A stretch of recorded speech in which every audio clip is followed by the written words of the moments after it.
Assalamualaikum warahmatullahi wabarakatuh. Alhamdulillah, puji syukur kehadirat Allah Subhanahu wa Ta'ala. Sholawat dan salam semoga tetap selalu tercurah kepada junjungan kita baginda Nabi Muhammad Shallallahu Alaihi Wasallam.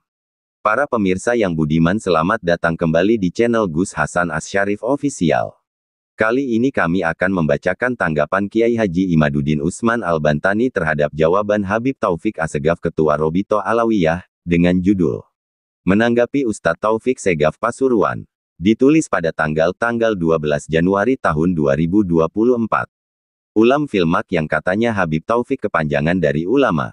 Apakah kiai-kiai itu, menurut Taufik, hanya orang-orang di pasar? Asteris apakah ulama itu, menurut Taufik Segaf, harus dari marga Ba'alwi? Lama penulis menanti jawaban Ustadz Taufik Segaf tentang 12 pertanyaan penulis, namun ia tak kunjung datang. Konsekuensinya, bila 12 pertanyaan dan narasi ilmiah yang penulis kirimkan bahwa Ba'alwi bukan keturunan Nabi tidak bisa dijawab dan dibantah, maka mereka seharusnya merasa malu untuk mengaku di hadapan publik bahwa mereka adalah keturunan Nabi Muhammad SAW.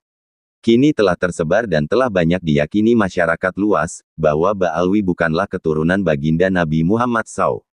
Kajian kitab nasab dan sejarah menyimpulkan bahwa pengakuan mereka sebagai keturunan Nabi adalah pengakuan yang baru muncul di tengah perjalanan keluarga mereka. Hasil tes DNA menyebutkan bahwa keluarga mereka berhaplogrup G, yaitu klasifikasi bahwa mereka bukan orang Arab apalagi keturunan Nabi.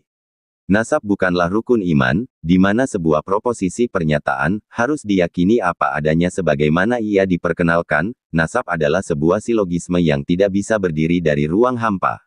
Ia memerlukan premis pendahuluan dari masa lalu, sehingga sebuah pengakuan nasab hari ini kemudian bisa disidangkan di tengah meja ilmiah sesuai kesahihan premis masa lalunya. Ketika 12 pertanyaan penulis tidak mampu dijawab, sebuah video YouTube diunggah.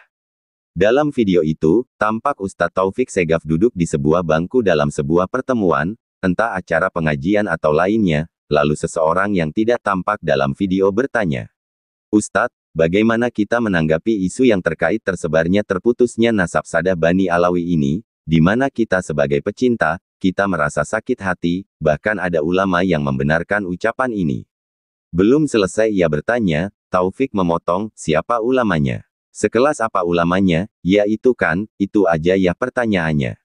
Lalu penanya itu melanjutkan, "Sama yang kedua, Ustadz, bagaimana hukumnya sumpah atas nama Allah, atau kitab Al-Quran, akan tetapi ia juga memberikan konsekuensi seperti apabila ucapan dia salah ia akan mati, dan apabila ucapan orang itu benar apakah bisa disebutkan ucapan orang ini benar?" Lalu Ustadz Taufik menjawab, "Ulama itu siapa? Sekelas siapa? Kita nih kadang-kadang mengatakan ulama, ulama yang mana? Sekarang saya mau tanya, kalau ada orang mengatakan Imam Syafi'i berkata A, lalu ia mengatakan Imam Syafi'i keliru, ulama. Misalnya, Imam Nawawi itu keliru, yang benar itu begini, penemuan saya begini, itu ulama. Ya ga, ahli nasab mengatakan nasab Ba'alawi itu tersambung, kemudian ada orang pakai sorban mengatakan gak tersambung, ulama. Males. Paham ya? Itu bukan ulama. Itu ulam filma. Dia bukan ulama, ada apa diladeni? Masa ulama? Udah jelas, jadi kalau orang itu, kalau ngomong, dilihat siapa yang ngomong, apa omongannya, siapa yang diomongin, Anda bisa tahu itu, ini ada orang di pasar mengkritik profesor, paham ya, omongannya ngelantur."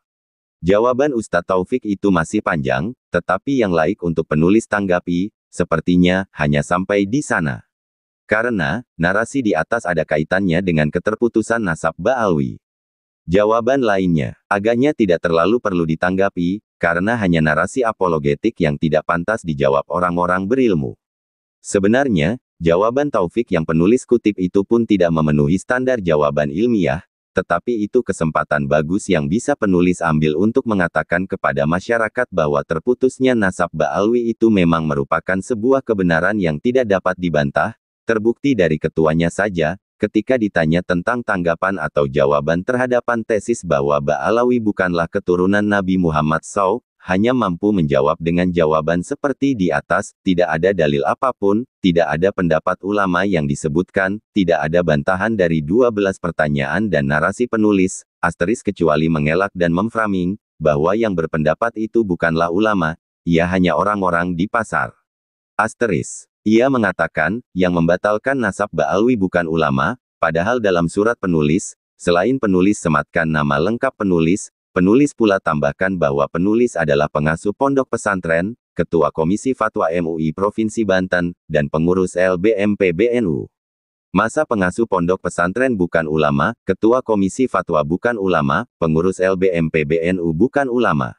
Apakah ulama itu, menurut Taufik Segaf, harus dari marga Ba'alwi atau ia yang mau mengakui Ba'alwi sebagai keturunan Nabi saja? Kata Taufik, yang membatalkan nasab Ba'alwi hanya sekelas orang-orang di pasar. Ia belum tahu, atau pura-pura tidak tahu, bahwa kiai-kiai di tempatnya berada, Pasuruan, telah mengundang penulis untuk berceramah di sana, dan setelah ceramah, para kiai sepuh di Pasuruan mengundang penulis untuk mampir ke rumahnya, ke pesantrennya, sekedar untuk mengatakan bahwa mereka mendukung penulis, setuju dengan tesis penulis, dan agar penulis melanjutkan sosialisasi batalnya nasab Ba'alwi. Apakah kiai-kiai itu, menurut Taufik, hanya orang-orang di pasar? Ketika tersebar berita bahwa penulis tengah berada di Pasuruan, lalu ulama-ulama dari daerah lain menghubungi agar penulis pun bersedia mampir ke rumahnya, ke pesantrennya, di Magetan, Probolinggo dan kiai-kiai di Jember. Apakah mereka bukan ulama dan hanya orang-orang pasar? Banyak ulama-ulama yang telah menghubungi penulis, agar jika penulis berada di daerahnya, penulis bersedia mampir ke rumahnya, ke pesantrennya, dan kebanyakan dari undangan silaturahmi itu, belum dapat penulis penuhi karena keterbatasan waktu. Beberapa PCNU di Pulau Jawa bahkan telah mengundang penulis. Mereka mengumpulkan pengurus mulai dari jajaran Syuriah, Tanfiziyah, MWC sampai ke pengurus ranting untuk berdiskusi dengan penulis. Sebagian dengan mengadakan acara umum, sebagian lagi acara tertutup. Sebagian sengaja dipublikasi, sebagian lagi tidak. Apakah mereka bukan ulama dan hanya orang-orang pasar? Dari luar Pulau Jawa, banyak kiai-kiai, tuan guru, yang datang ke pesantren penulis, menyatakan dukungan dan keterharuan, bahkan dari mereka, ada yang hanya sekedar membacakan puisi di hadapan penulis yang telah dipersiapkannya dari rumah. Seperti puisi dari Sumatera, dari Jawa Timur ada yang membuat syair dalam tembang-tembang bahasa Arab. Sebagian dari mereka lagi, menghubungi penulis dengan alat telekomunikasi, dari Sumatera, Kalimantan, Sulawesi dan Maluku. Sebagian lagi meminta waktu untuk diadakan acara ceramah dan seminar penulis di pulau-pulau itu. Apakah mereka bukan ulama? Semua narasi berkesan ria dan sumah itu, dengan berat penulis sampaikan, untuk menjawab pertanyaan Ustadz Taufik Segaf, siapa ulama itu? Matahari memang masih sama, tapi waktu telah berubah. Bangsa Indonesia telah cerdas. Ini yang harus diperhatikan. Tidak ada lagi jalan keluar, selain mengindonesia dengan se-Indonesia-Indonesianya. Melucuti nama yang bukan Indonesia, melupakan pengakuan palsu nasab mulia. Tataplah masa depan dengan persiapan pengetahuan dan prestasi yang membanggakan, bukan dengan hal lain yang mencederai kemanusiaan. Tanah air ini kaya raya, subur dan makmur. Tanahnya dapat memberi kenyang semua yang ada di atasnya, airnya dapat menghilangkan dahaga putra-putrinya. Syukurilah anak negeri ini mau berbagi. Cintai dan banggakan ia. Jangan lagi sebut nama negeri jauh yang dapat membuat putra-putri negeri ini cemburu. Karena negeri inilah yang memberimu segala-galanya. Bukan negeri miskin di sana yang mengusir putra-putrinya karena tidak mampu memberinya sepotong roti dan sesuap nasi. Indonesia ini tanah pusaka, tercipta dengan takdir makanan yang melimpah, putra-putrinya cerdas, sopan dan berbudaya. Borobudur dan Prambanan adalah bukti bahwa bangsa ini adalah bangsa berperadaban besar dan kebudayaan yang tinggi.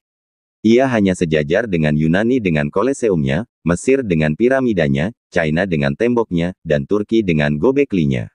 Penulis, Imaduddin Usman Al-Bantani. Demikian informasi yang telah kami sampaikan, terima kasih atas perhatian dan dukungannya terhadap channel ini.